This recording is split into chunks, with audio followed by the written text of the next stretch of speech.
Bienvenidos, bienvenidas a todos y a todas que nos están acompañando en esta tercera edición de Migrar la Mirada. Mientras se va sumando un poco más de gente, voy a ir haciendo una pequeña presentación del ciclo para quienes nos están viendo por primera vez. Este ciclo, Migrar la Mirada, debates críticos sobre la migración en América Latina, lo organiza Fundación Avina con la colaboración de Seattle International Foundation, del Fondo para Jóvenes de Centroamérica y México, Fondo CAMI, Alianza Américas, Endelon National Day Laborer Organizing Network y Radio Jornalera, quien además va a transmitir este encuentro en diferido. Les recuerdo que estamos transmitiendo además a través de Facebook Live de Fundación Avina. En un momento les dejamos el link en el chat. Y también les recuerdo que pueden dejar sus preguntas en el chat, ya sea en este chat de Zoom o en el chat del Facebook, para quienes están en Facebook. Así que voy a presentar a nuestra facilitadora de hoy, que es Sonia Budassi. Ella es editora, es escritora y es periodista. Es autora de los libros de no ficción La frontera imposible, Israel-Palestina, Apache en busca de Carlos Tevez, Mujeres de Dios, cómo viven hoy las monjas y religiosas en la Argentina, y también de los libros de ficción, Periodismo y los domingos son para dormir. Sonia trabajó como editora en Anfibia y en Revista Eñe, y además ha colaborado en Revista Eñe, Perfil, Arcadia, Rastro de Europa, Radar, Bazar Americano, Crisis y Brando, entre otros medios.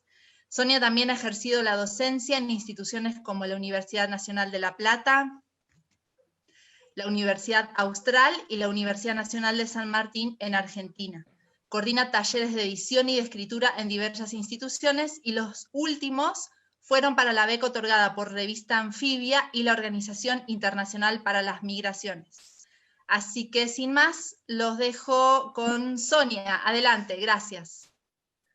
Buenas tardes, en todos los usos horarios que nos están viendo de nuestra región y por qué no en otras. Muchísimas gracias, Janina, por la invitación y la presentación. Muchísimas gracias a Fundación Avina y al equipo que colabora con ella y hace esto posible. Y desde ya, millones de gracias a nuestras invitadas de hoy. La verdad, para mí, sé que suena a cumplido y lugar común, pero es un honor poder conocer y departir esta tarde con estas mujeres que hacen una labor tan importante e inspiradora en torno al tema de la migración. Como saben, hoy vamos a hablar, lo dijo Janina, el título de nuestro encuentro, sobre el activismo disruptivo y no tanto vinculado al arte, a la cultura y al periodismo. Y quería comenzar contando brevemente la trayectoria de cada una de nuestras invitadas. Vamos a ser sintéticos, pero la verdad es muy interesante explorar todo el recorrido que han hecho estas tres mujeres. Voy a comenzar por Montserrat Castillo. Ella es feminista, activista y defensora de los derechos humanos. En este momento se está conectando desde la Ciudad de México. Estudió la licenciatura en Política y Gestión Social en la Universidad Autónoma Metropolitana. Ha trabajado a favor de la construcción de paz en México, acompañando a familiares de personas desaparecidas desde el 2012. Es integrante solidaria de Familiares en Búsqueda, María Herrera, la Red de Enlaces Nacionales, y además forma parte de la coordinación de la Brigada Nacional de Búsquedas de Personas Desaparecidas. Hoy vamos a hablar bastante de eso. Los últimos 4 años, Montserrat se desempeñó como investigadora de desplazamiento interno forzado dentro de la Comisión Mexicana de Defensa y Promoción de los Derechos Humanos. Al día de hoy es también responsable institucional de desarrollo institucional en Reverdecer, que es un colectivo, ¿sí? Es una organización civil mexicana integrada por personas jóvenes que pugnan por la construcción de alternativas al prohibicionismo de la actual política de drogas y que busca poner el foco en las personas y sus comunidades. También contamos con la presencia de Teresa González. Hola Teresa, muchas gracias. Teresa González Molina también es feminista, incurre en varias ramas artísticas como la danza, la fotografía, explora también la poesía.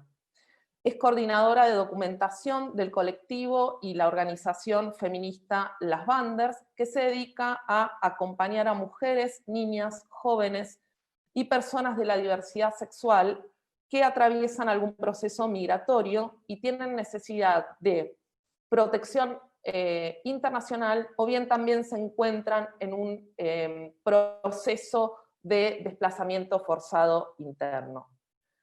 Desde la organización buscan construir una cultura de paz a través de acciones de mediación intercultural y también de prácticas artísticas. Ella, por su parte, también desarrolla un pequeño proyecto de memorias que busca nombrar y acuerpar las mujeres migrantes, a sus hijas e hijos, y convertirse en una apuesta política por la existencia y resistencia en la memoria. Se enfoca en el estudio de las violencias, la memoria y la construcción de la paz. También nos acompaña hoy desde Ciudad de México.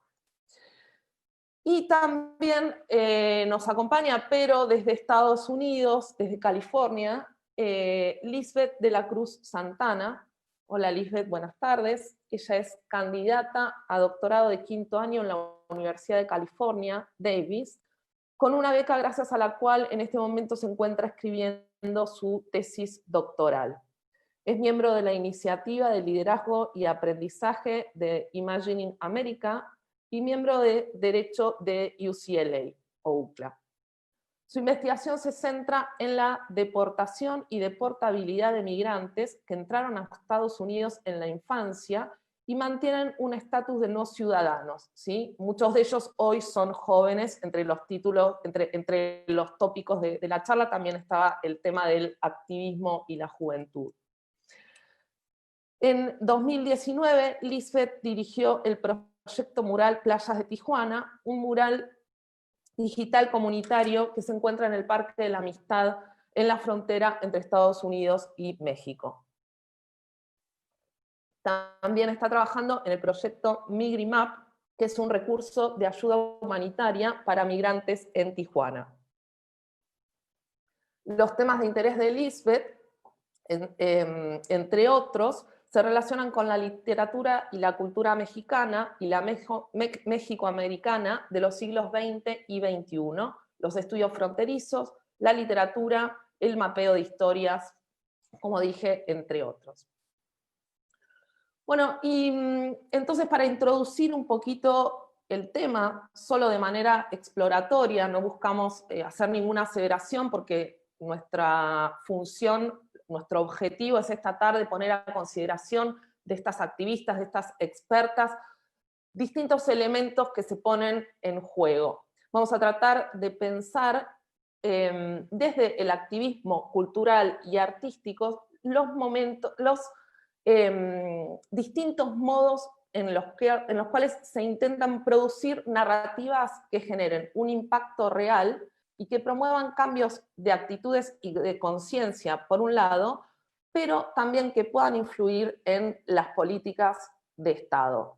¿Y esto por qué? Porque se dan también en un espacio público que está plagado de acciones discriminatorias que, entre otros motivos, son consecuencias de modelos y figuras estereotipadas que circulan de un modo hegemónico o mayoritario, lamentablemente. Y acá quería traer ciertos elementos para pensar y quizá hasta discutir a lo largo de esta tarde con carácter exploratorio. Entonces podemos decir que en alguna arena del activismo vinculado a los derechos humanos, a veces se plantea cierta dicotomía entre la acción que se lleva a cabo en el plano simbólico y la acción que se lleva a cabo en el plano territorial, ¿sí? Nuestras invitadas se manejan en ambos campos, pero también sucede que muchos expertos ven muy difícil la separación, la escisión de estas dos realidades, como es difícil concebir lo simbólico y lo material por separado.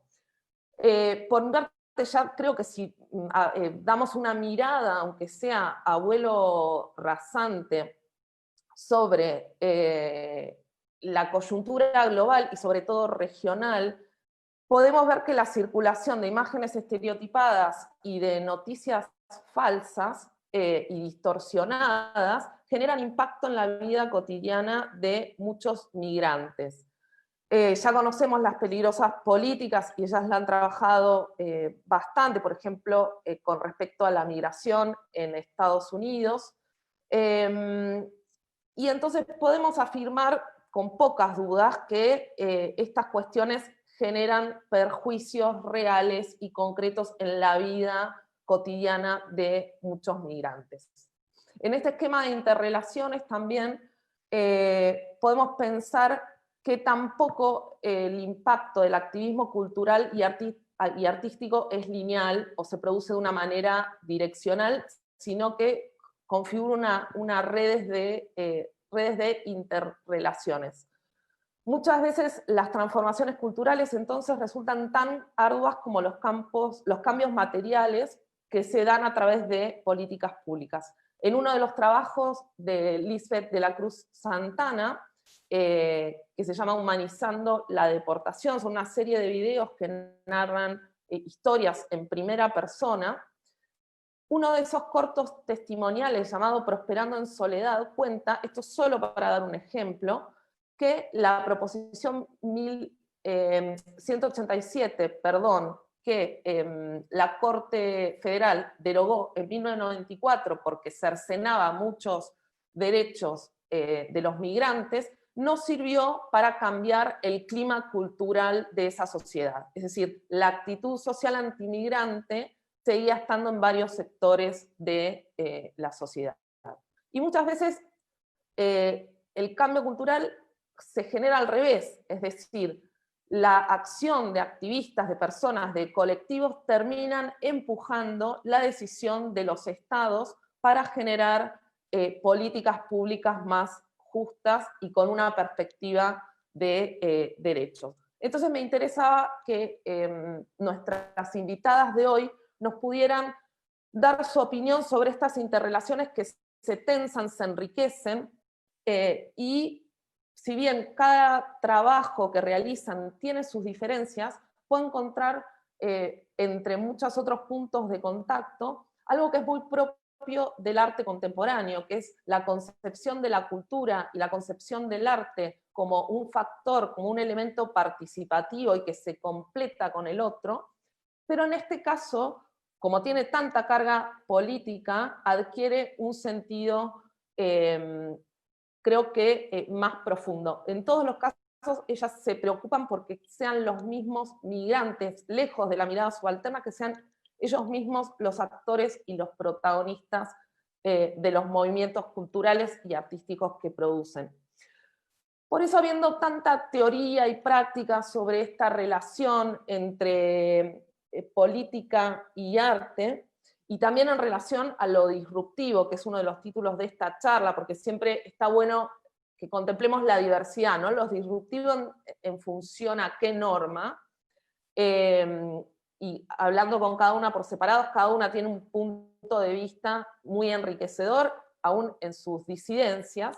Quería comenzar con Teresa González de Las Banders. Ellas realizan un trabajo territorial específico, y cuando hablamos acerca de lo disruptivo, yo les mencionaba también una entrevista en la cual ellas decían que no veían el arte solo en términos de representación, sino como una acción política bien directas. En sus redes ellas exigen distintas manifestaciones, siluetazos y producciones artísticas. Entonces quería que nos contaras, si estás de acuerdo, Teresa, un poco a qué se refieren con esta cuestión del arte como acción, del arte como experiencia desde su organización. Pues muchas gracias. Primero quiero agradecer y aprovechar agradeciendo el espacio y también agradeciendo a cada una de las invitadas, agradeciéndote a ti, Sonia. Y bueno, quisiera justo empezar diciendo que para nosotras, desde las Banders, es muy importante decir que abordamos los procesos migratorios desde el feminismo, ¿no? Y desde el feminismo viendo históricamente las diferencias y las interseccionalidades que hay en los procesos migratorios, las necesidades que hay desde las mujeres. También para nosotras, en este sentido, es muy importante decir, a ver, un momento nada más, perdón, creo que tengo un poquito de problemas con el audio, pero espero que aquí me escuchen mejor. Para nosotras también es muy importante decir que nosotras vemos el arte no como un proceso que deja mensajes, no como, sino más bien como un proceso que brinda experiencias. Y desde estas experiencias también hay factores políticos y también para nosotras el arte no es un portador de mensajes, sino es un hacedor de experiencias, ¿no? Nosotras somos muy diversas, muchas de las que conformamos las Banders, si bien somos una organización, también tenemos una conformación colectiva. Justo nos unimos a través de diversos sueños, de diversas demandas, de diversas inquietudes, pero nosotras somos algunas de justamente de comunidades indígenas o con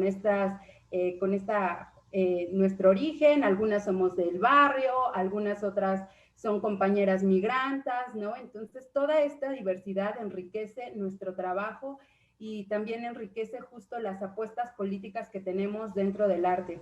Para nosotras también cabe decir que los procesos migratorios no son fenómenos sociales, sino los procesos migratorios para nosotros son movimientos sociales y en tanto para nosotras las personas migrantes son sujetas políticas, ¿no?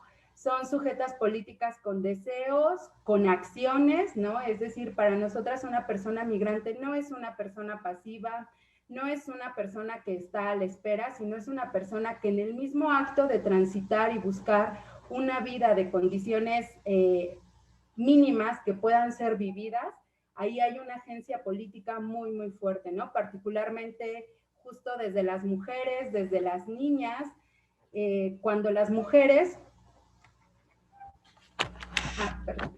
justo en un proceso cuando a las mujeres el primer territorio robado, sobre todo pensando desde América Latina, pero desde los países que expulsan migrantes, es su cuerpo, ¿no? Entonces, para nosotras también el arte son procesos en donde buscamos que pueda ser reconquistado y que pueda ser apropiado ese primer proceso o ese primer territorio robado. Voy a compartir pantallas de alguna de nuestras imágenes. Y pues bueno, de ahí nosotras incorporamos las prácticas artísticas como un eje tejedor de todo nuestro trabajo. Es decir, nosotras desde las Banders, parte de nuestro trabajo es brindar procesos de acompañamiento a mujeres, niñas, personas de la comunidad LGTB que atraviesan algún proceso migratorio. Nosotras primero definimos el acompañamiento porque nosotras incorporamos el discurso de los derechos humanos y justo para nosotras es muy importante la apropiación y la defensa de los derechos de todas las personas en todas las condiciones, ¿no? Para nosotras esto es un hilo tejedor de todo nuestro activar.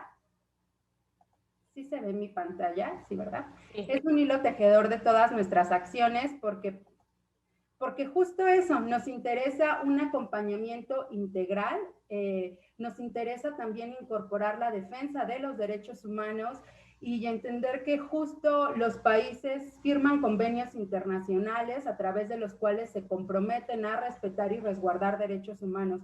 Por eso es que nosotras buscamos también mudar el lenguaje a las acciones políticas y a decir que justo las personas lo que buscan es protección a sus derechos y que los derechos también son un sentido de apropiación. En este sentido nos distanciamos pues sí un poquito ya no de un discurso asistencialista, nosotras de hecho no brindamos atención, no acompañamos procesos migratorios y los acompañamos mirando a las personas de manera integral, partiendo desde el acceso a bienes y servicios que son necesarios, pero también viendo a las personas en una manera integral, ¿no? Y aquí está, ahí entra la experiencia justamente del arte. Por ejemplo, algunas de las que mencionabas del territorio, nosotros... Sí. Que justo para nosotras las mujeres el primer territorio robado es el cuerpo. El cuerpo. En un proceso migratorio, justo se están dejando atrás también el cuerpo territorial y el cuerpo de pertenencia, ¿no? Entonces, el primer cuerpo que buscan resguardar las mujeres cuando caminan con sus hijas, con sus hijos o cuando migran incluso ellas solas es precisamente su primer cuerpo territorio, que muchas veces en contextos de América Latina está altamente violentado. Y también otros cuerpos son invisibilizados, ¿no? En México, en realidad, y en Centroamérica es muy difícil conocer las cifras de desaparición forzadas, de desaparición de mujeres o de feminicidios, mucho más si estas tienen carácter interseccionales, es decir, si son mujeres indígenas, si son mujeres migrantes. Justo para nosotras también este proceso de acuerpar es un proceso político, primero por traerlas, por caminar colectivamente con nosotras, pero no un acuerpamiento en términos de representatividad, sino del estar con nosotros. Es decir, justo nosotros escuchamos los deseos de las mujeres y justamente incorporamos, ¿no? Incluso en esta fue una acción, esta fotografía donde sale una niña pintando justo queremos niñas libres de violencia y está acuerpando a una niña migrante, viene desde la experiencia de la marcha del 8M, ¿no? Que este año fue muy representativo, que fue justamente una marcha muy importante y que en esto fue ella quien pintó eso, no fue ella una niña justo refugiada aquí en México, que lo que dice es queremos niñas libres de violencia, ¿no? En México, por ejemplo, las personas extranjeras no pueden participar en marchas o en actos políticos. Y esto se vuelve muy importante porque entonces, ¿cómo las mujeres pueden exigir sus derechos y ni siquiera pueden salir y participar en un acto simbólico de protesta, ¿no? Pero justo el arte, justo el representarlas, justo el traerlas, nos lleva a que puedan estar con nosotros y a saber que también están, ¿no? Y en esto que se mencionaba al principio, también a poner identidad. Las personas migrantes y particularmente las niñas y las mujeres no son unas cifras, están justo caminando bajo contextos de defender y resguardar su vida y también bajo contextos de recuperar su primer territorio. El decidirse salir de un país y salir con tu hija o siendo responsable de otros pequeños, también es un acto profundamente político que para nosotros es muy importante también representarlo y tejerlo. Por eso es que para nosotras el arte es un proceso que crea experiencias políticas, experiencias que detonan también otros diálogos, porque para nosotras también es muy importante, pero también experiencias que nos llevan a entablar otro tipo de acciones, ¿no? Y bueno, otros temas que un poquito más adelante voy a abordar, pero no sé cómo voy de tiempo, no quiero también tomar mucho tiempo. No, está muy bien como introducción muy, muy poderosa, además como vinculándola a estas realidades que comentabas, que no todos están al tanto en América Latina, de hasta el derecho cercenado de manifestarse solo por ser migrante. Y esta concepción del arte y de lo disruptivo y de lo fuertemente político como experiencia y también como contrapuesto en el plano de la territorialidad con el concepto de asistencialismo. Entonces quería pensar también el vínculo con la tarea que hace Montserrat, que desde Reverdecer, y también no solo trabaja con los desplazamientos forzados internos en México, sino que también es parte de la Brigada Nacional de Búsqueda de Personas Desaparecidas, donde tengo entendido trabajan con comunidades vulneradas que están en la búsqueda de sus familiares. Y habíamos conversado que también en este caso particular el arte, en el caso de ustedes, tenía también otras implicancias que quizás se separaban de la concepción de lo disruptivo, ¿sí? Claro. ¿Cómo funciona en ese sentido, en lo que hacen ustedes, el arte como una herramienta más para la reconstrucción del lazo social y para el empoderamiento? Claro, muchas gracias por la oportunidad de poder compartir con ustedes lo que son las brigadas. La verdad es que las brigadas son un concepto, un ejercicio de las familias aquí en México, de las familias organizadas que buscan a personas desaparecidas. Es el ejercicio de búsqueda de la red de enlaces nacionales, donde también participo. Y las brigadas existen desde el año 2016. Del 2016 a este año, al 2020, se han realizado 5 brigadas nacionales de búsqueda en 3 estados que realmente han sido muy impactados por la violencia. Es en el estado de Guerrero, en el estado de Sinaloa y en el estado de Veracruz. Las brigadas son básicamente la organización de familiares que van y fortalecen las búsquedas de localidades en las que por las condiciones ya sea políticas o de seguridad o de conocimiento para la búsqueda, las organizaciones locales no tienen la posibilidad de realizar las búsquedas que ellos necesitan hacer. Y la brigada lo que hace es cobijar a los familiares locales, les brinda el acompañamiento de personas buscadoras expertas, pero también lo que hace es una intervención integral, un poco para abonar a la construcción de paz y reconstrucción del tejido social en las comunidades en las que intervenimos. Para esto, la brigada ha construido 6 ejes de intervención. Uno es la búsqueda en campo de personas desaparecidas. El segundo es la búsqueda en vida de personas desaparecidas. El tercero es el trabajo dentro de escuelas. El cuarto es el trabajo dentro de comunidades de fe. El quinto es el eje de identificación y el sexto es el eje de sensibilización a policías municipales. Entonces, lo que hacemos realmente como Brigada Nacional de Búsqueda es acuerpar básicamente de manera integral la búsqueda que están realizando los familiares y los colectivos locales. Esto significa... ¿Qué función tienen los relatos en estos encuentros? ¿Qué función tienen los relatos? Son fundamentales. Realmente todas las familias que integran la Brigada Nacional de Búsqueda por sí mismas están en un proceso de búsqueda y de acceso a la justicia. Sin embargo, como Brigada Nacional de Búsqueda, lo que hacemos es un poco dejar de lado los casos individuales y hacer una búsqueda colectiva de las personas, no buscando culpables, más bien buscando solamente a los seres queridos desaparecidos. Y este diálogo es sumamente complicado, es un diálogo muy complejo dentro de las comunidades que intervenimos, porque al final son comunidades impactadas y son comunidades que tienden justo por este relato que se tiene de la violencia también a la criminalización de las personas desaparecidas. Y a la criminalización también de los familiares que buscan a estas personas desaparecidas. Entonces, en términos de lo simbólico y de lo territorial que se platicaba hace ratito, pues la brigada es un cruce de todos estos aspectos, ¿no? Mientras que la brigada está buscando dentro del territorio, por otro lado, se está dando un diálogo sobre lo que estamos haciendo y por qué estamos buscando. Y se hace con los niños en las escuelas, y se hace dentro de las iglesias, y se hace también con los policías, que muchas veces también participan dentro de estas desapariciones. Entonces, pues bueno, básicamente ese es un poco del trabajo que se realiza, y es un contexto realmente muy complejo.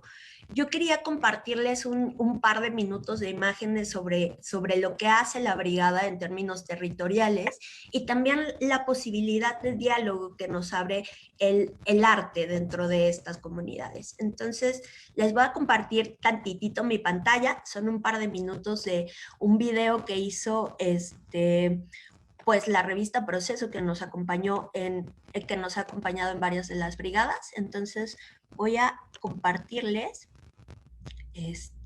¿Ya pueden ver mi pantalla? Sí. ¿Sí? Esta es la última brigada que se hizo en el estado de Veracruz.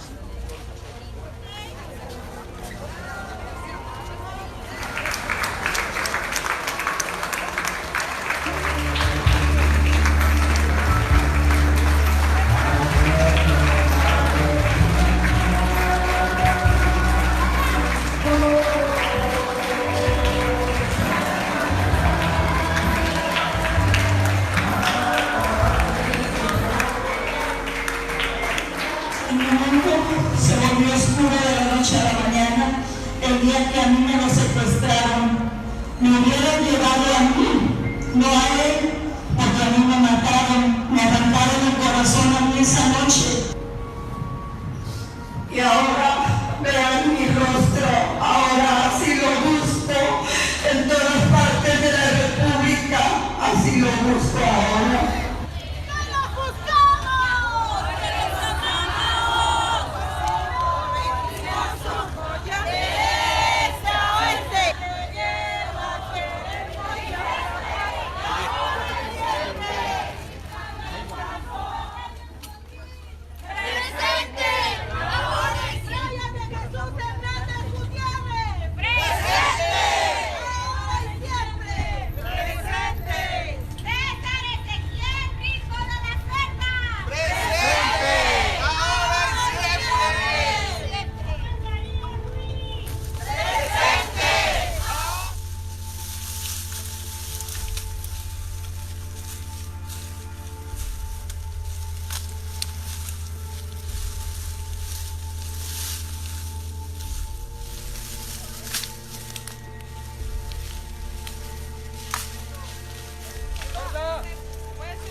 Estamos en un predio llamado La Gallera, donde la investigación de las familias los hizo venir acá, ¿no? Hoy es la quinta vez que vienen las familias y cada vez que vienen encuentran lugares con restos óseos.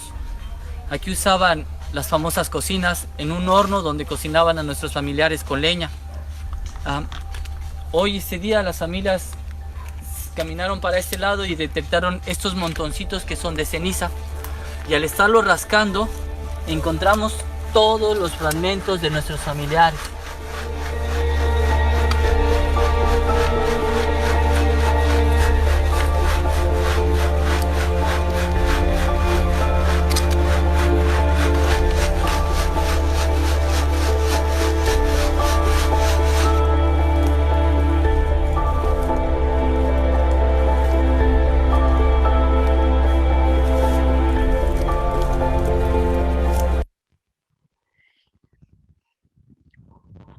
Voy a dejar de compartir pantalla. Solo quería un poco compartirles el contexto de búsqueda en el que se realizan las brigadas nacionales. Finalmente son los familiares quienes van y recorren los cerros y van, y pues básicamente sí generan un quiebre dentro de las comunidades, ¿no? Se obliga a hablar de la desaparición simplemente porque están ahí y están buscando a sus seres queridos. Y lo mismo, el arte nos permite que paralelamente, mientras este ejercicio tan disruptivo se está realizando dentro de las comunidades, el arte nos permite transmitirle a los niños, a las personas en general, a la comunidad en general, de qué se está realizando y por qué es tan urgente que las familias puedan encontrar a sus seres queridos, y también se da un diálogo de empatía. Muchas veces en las comunidades en las que entramos mientras hacemos esta búsqueda, en las escuelas encontramos personas que necesitan también, niños que necesitan hablar también de sus seres queridos desaparecidos y que son conscientes de la desaparición, pero no son conscientes de todo, digamos, de la estructura que sostiene, ¿no? Y de los esfuerzos y de los ejercicios y de que además no están solos, ¿no? Y creo que básicamente el ejercicio de las brigadas en términos del ejercicio y de la integralidad que representan para la búsqueda, pues ayudan muchísimo a poder pues fomentar este diálogo, presentar y también ayudar a garantizar la seguridad de los familiares mientras realizamos este ejercicio, ¿no? Pues es un poquito de lo que hacemos. Sí, y aparte ese registro que podríamos llamar clásico, digamos, porque es casi documentalista, impacta de una manera muy fuerte, digo, volviendo a esto de que lo disruptivo genera fronteras que pueden correrse, depende cuál sea el objeto y los sujetos de quienes se los apropian, ¿no? Y pensaba también en las herramientas tecnológicas, en las herramientas técnicas. La verdad que lo que mostraste, Montserrat, fue muy perturbador y, como decís, cumple con el objetivo de lograr esta empatía que logra el arte, que muchas veces es más eficaz, en mi opinión, que los discursos argumentativos, o por lo menos es un complemento necesario a la discursividad pura de ideas.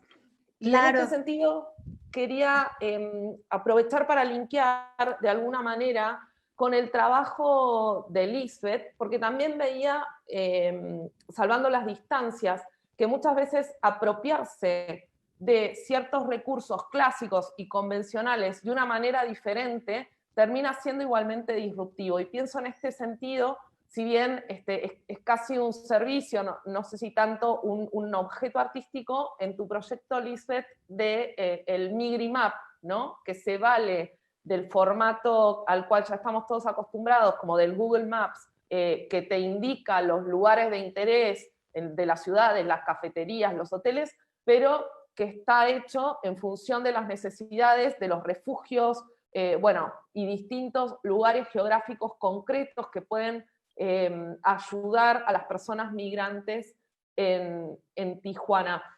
También en el caso de tu trabajo hay una impronta digital que casi está naturalizada, ¿no? Con todo el trabajo territorial que se hace.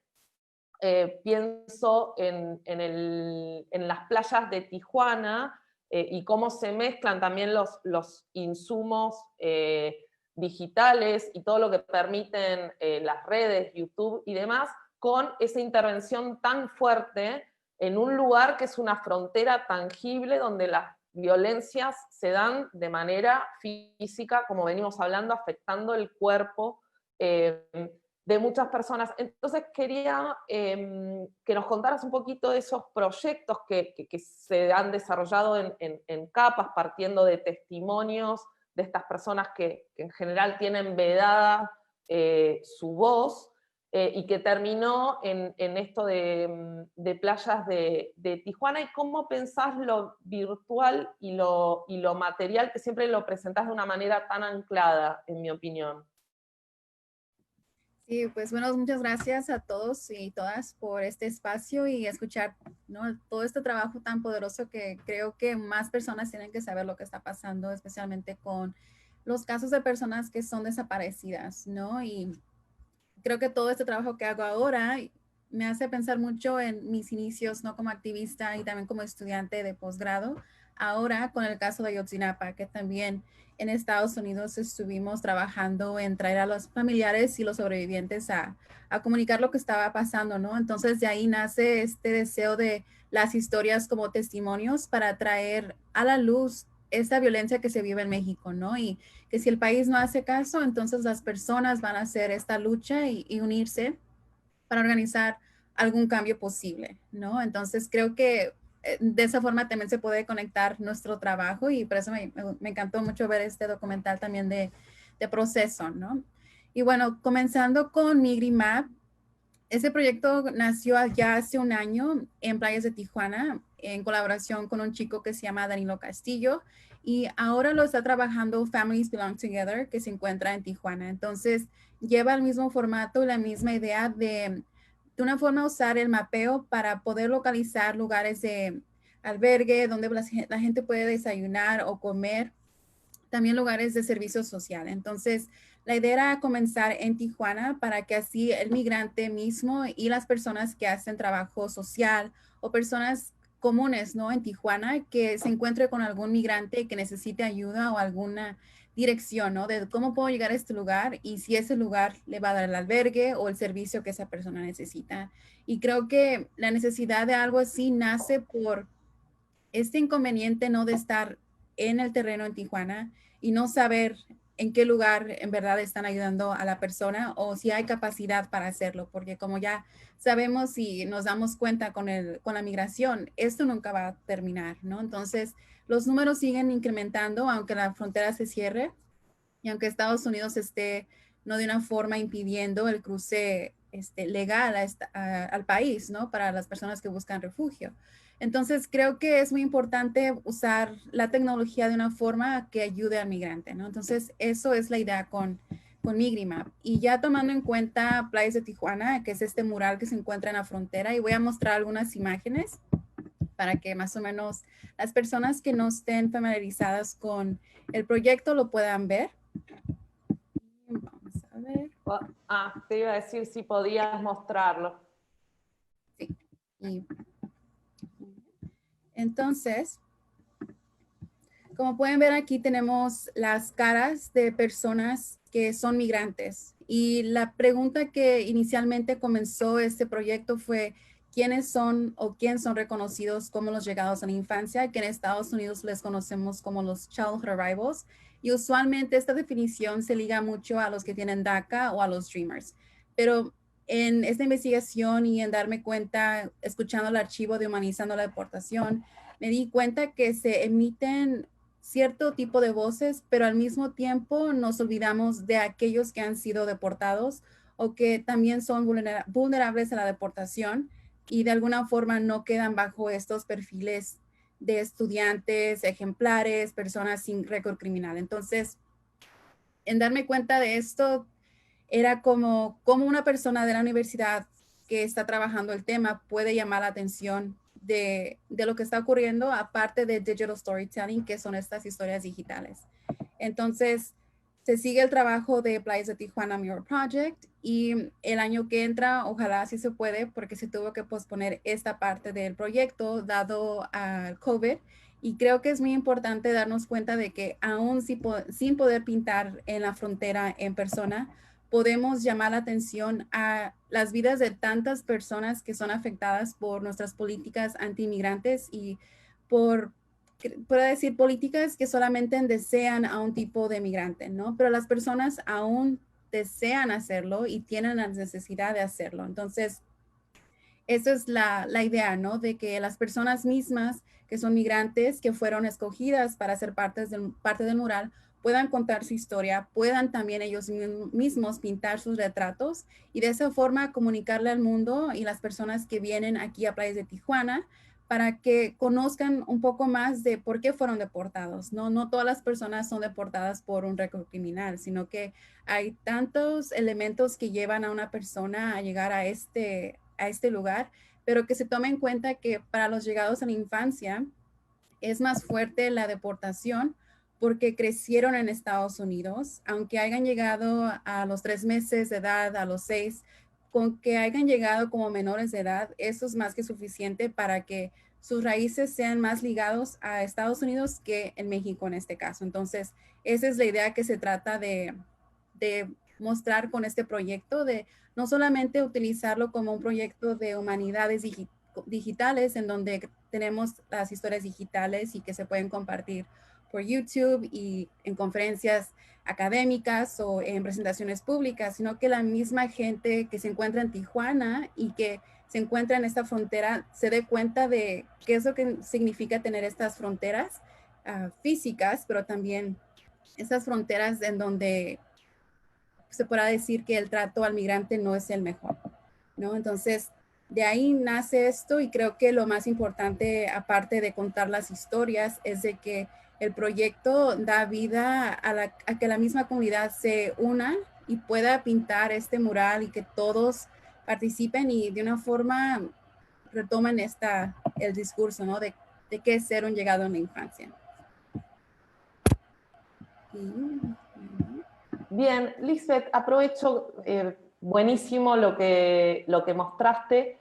Y en torno a una discusión que es bastante antigua, quería preguntarte tu opinión porque este proyecto tuvo una invitación para ser exhibido en el Museo de Diseño de Atlanta.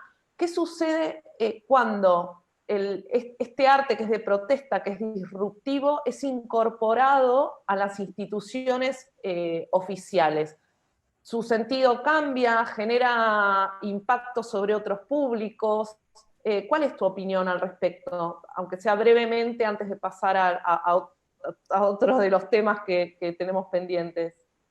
Sí, creo que definitivamente cambia porque, digo, cambia si es que hace una réplica en donde no se incorpora al migrante para ayudar a colaborar en que se cree esta imagen, ¿no? Entonces, en pensando antes de lo que pasara con la pandemia, ¿no? La idea era de que yo iba a viajar a Tijuana y ellos me iban a ayudar a reproducir estas imágenes para yo viajar allá e instalar este muro falso, pero de una forma para poder revivir todo esto, ¿no? Tenía el audio, todo listo del mar y todo lo que se escucha en playas de Tijuana.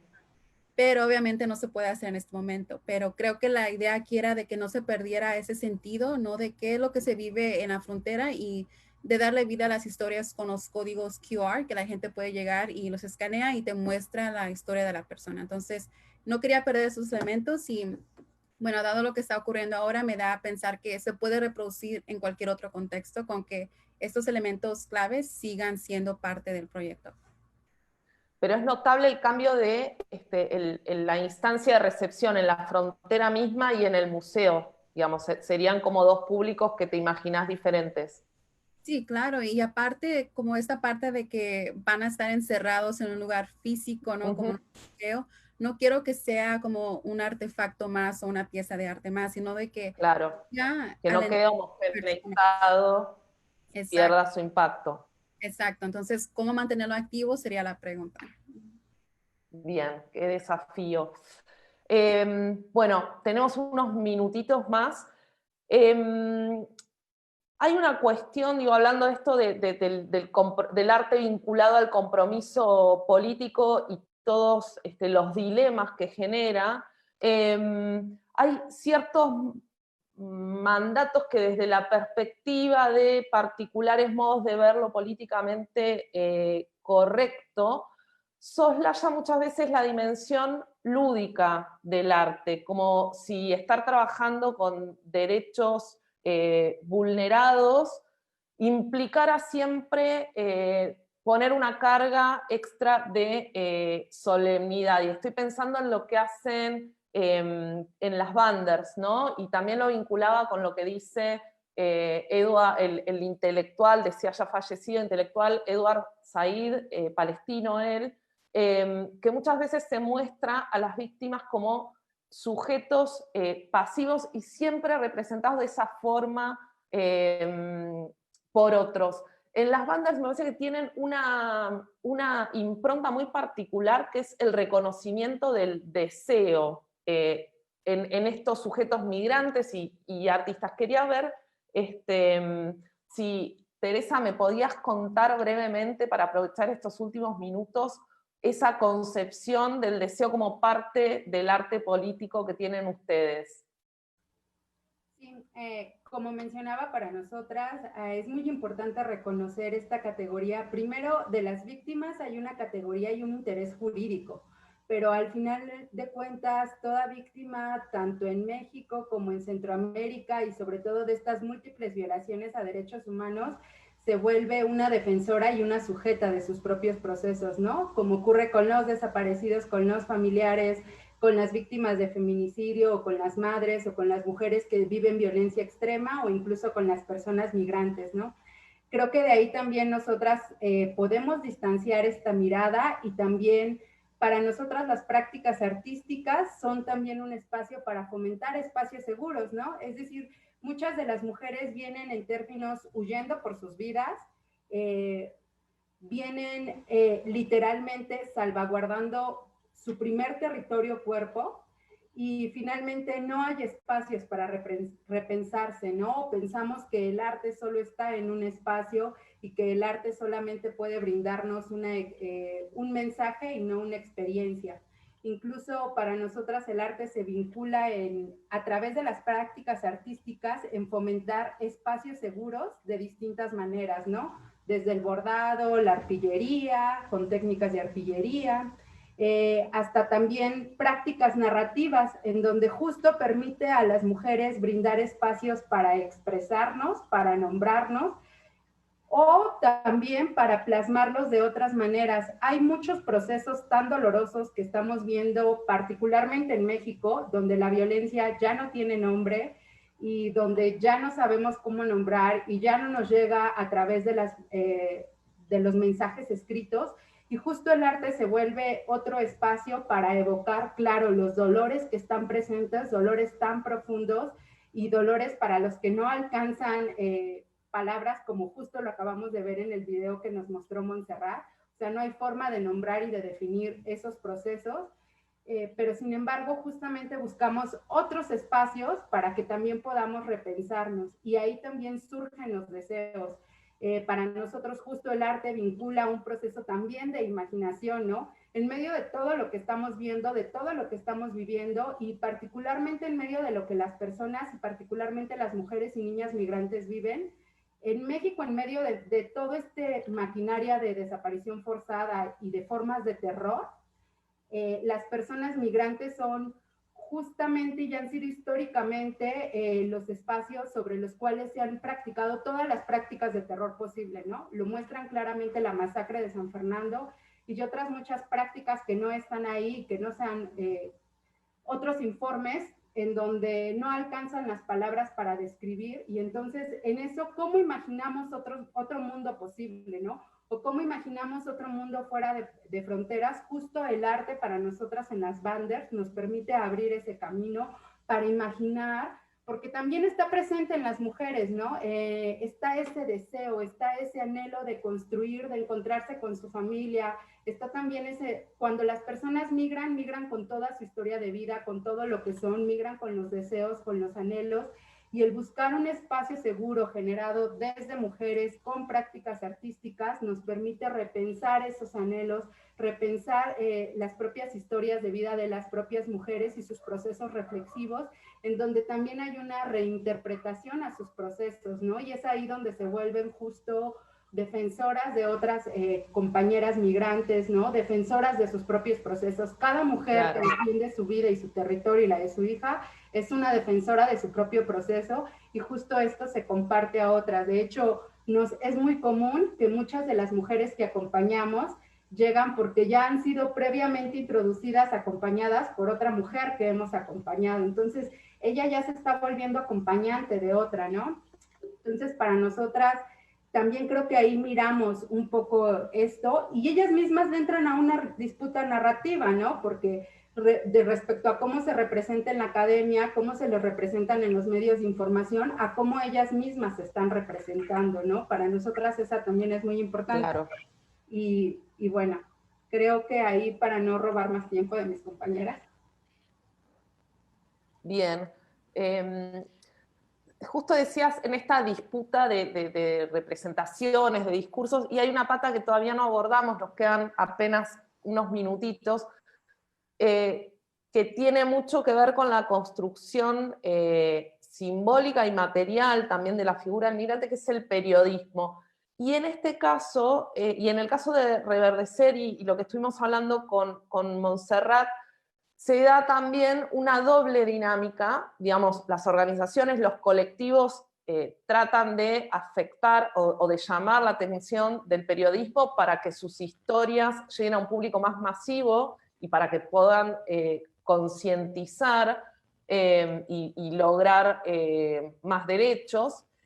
Y en el caso también, Montserrat, vos me dijiste que fue el periodismo también un insumo. Fue al revés, digamos, ciertos registros periodísticos les sirvieron a ustedes para operar con las víctimas de desplazamientos forzados. Sí. Brevemente, ¿querés contarnos cómo ves esta dinámica dual y cómo fue el laburo, el trabajo? Claro, pues como comentabas, yo trabajé algunos años en la Comisión Mexicana de Defensa y Promoción de los Derechos Humanos, que es una organización que es básicamente la especialista para llevar el tema de desplazamiento aquí en México. Y lo que nosotras hacíamos era básicamente un análisis como para lograr generar una cuantificación del desplazamiento aquí en México. Lo que hacíamos era tomar como referencia los eventos de desplazamientos masivos que eran capturados o registrados por los medios tanto locales como nacionales.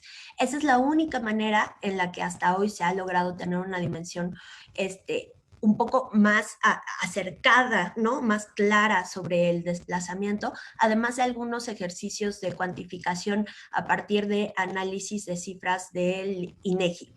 pero pues bueno, al menos solo para el tema de desplazamiento interno forzado masivo, al menos en México, la última cifra que acaba de sacar la Comisión Mexicana es de 346.945 personas desplazadas internamente de 2006 a la fecha. Entonces, es un fenómeno complejísimo el del desplazamiento interno forzado por violencia. En realidad es una violación a los derechos humanos e incluso muchos de la población que es víctima de esta violación no se reconoce como víctima de una violación a los derechos humanos. Entonces creo que el tema aquí en México todavía tiene muchísimo trabajo. En realidad no hay una cuantificación clara sobre cuántas personas son víctimas en el país hoy. Hay aproximaciones y pues básicamente estas aproximaciones se han logrado justo a través del trabajo periodístico, ¿no? Los compañeros periodistas son quienes nos dicen, bueno, salieron tantas personas de tal comunidad y la razón por la que salieron es esta.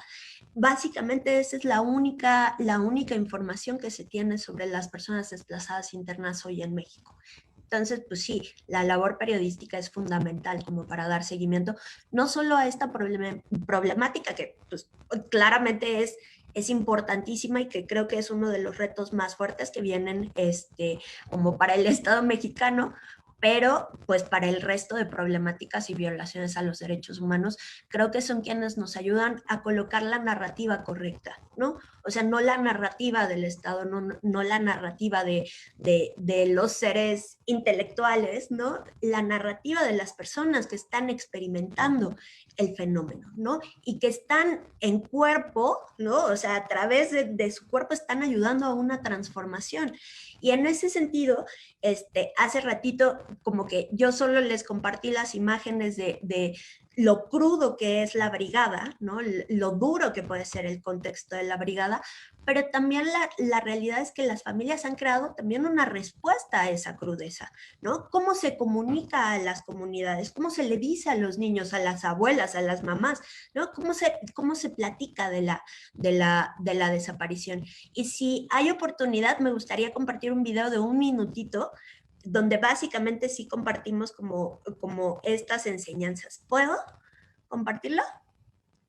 ¿Hay tiempo? Si es un minuto, Si es 1 minuto, perfecto. Estamos un poquito pasados. Súper. Espero que ya... En el eje de intervención en comunidades educativas nos enfocamos en construir espacios libres de violencia, seguros, para que todas las voces se puedan expresar, se construya memoria, verdad y un momento de encuentro y empatía con los familiares de las personas desaparecidas. El arte es una herramienta de paz. Es la forma táctil de ver el amor.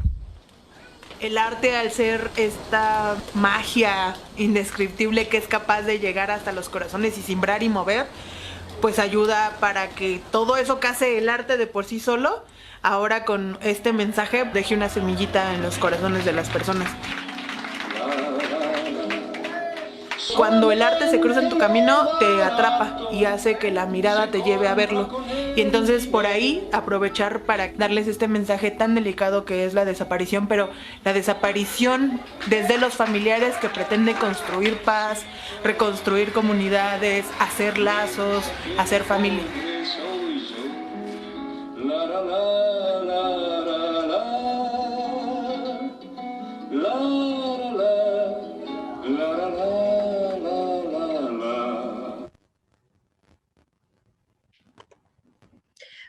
Pues básicamente esa es la Brigada Nacional de Búsqueda, es una intervención, pero también es una propuesta de reconstrucción que se basa en todos estos elementos de empatía, ¿no? De diálogo, de, bueno, ¿cómo le hacemos frente a esta realidad que es tan avasalladora por sí misma, ¿no? Todo esto que de pronto es hasta inefable, ¿no? No encontramos las palabras como para comunicar, como decía Teresa. Y eso, gracias.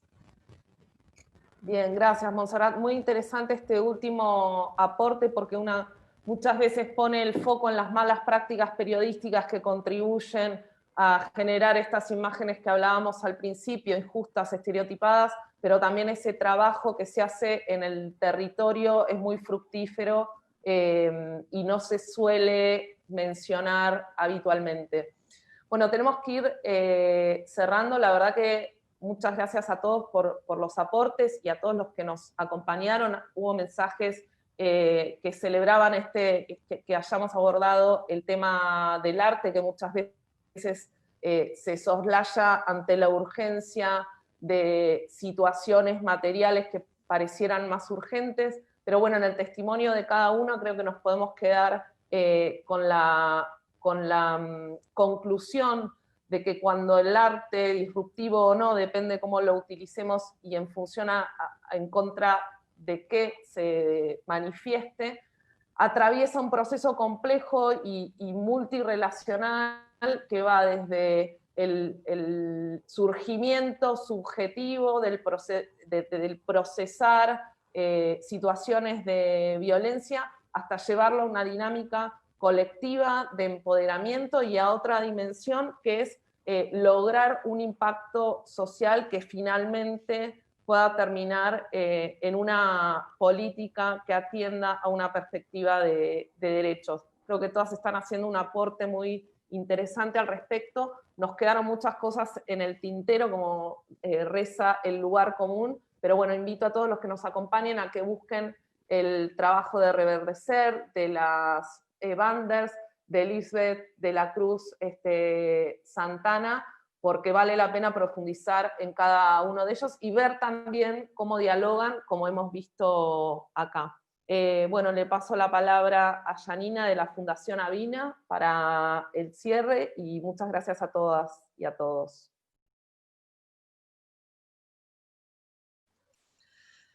Muchísimas gracias, Sonia, y muchísimas gracias a Lisbeth, a Montserrat y a Teresa por tomarse el tiempo de compartir el trabajo que vienen haciendo. La verdad es, un pequeño comentario, me parece muy movilizante. Las situaciones que narran son realidades muy duras y terribles, pero a través del arte creo que es una manera más de llegar, de expandir el mensaje y de crear belleza dentro de toda esta situación tan terrible. Así que les agradezco muchísimo por estar acá con nosotros, con nosotras, y muchísimas gracias a Sonia también por facilitar este encuentro, por aportar su experiencia, la profundidad de sus comentarios, de sus preguntas, que son las preguntas que nos hacemos todos y todas. Así que muchísimas gracias nuevamente. Así que concluimos este tercer encuentro de Migrar la Mirada. Les recuerdo brevemente que el próximo encuentro será el 1 de octubre a esta misma hora, a las 4 p.m. hora Ciudad de México, 2 p.m. hora Los Ángeles, California. Quienes se hayan registrado en la web del evento van a recibir automáticamente el link para el próximo evento, y además, como vi que estaban preguntando en el chat, vamos también a adjuntar la grabación de este evento y también los links que nos han compartido las compañeras para que puedan seguir profundizando y explorando más el trabajo que ellas hacen. Quienes todavía no se han registrado, les invitamos a que lo hagan en bit.ly/Migrar la Mirada. Acá lo pongo en el chat. Así que muchísimas gracias a todos y a todas por acompañarnos y nos vemos el próximo encuentro. Hasta luego. Gracias. Muchas gracias. Chao.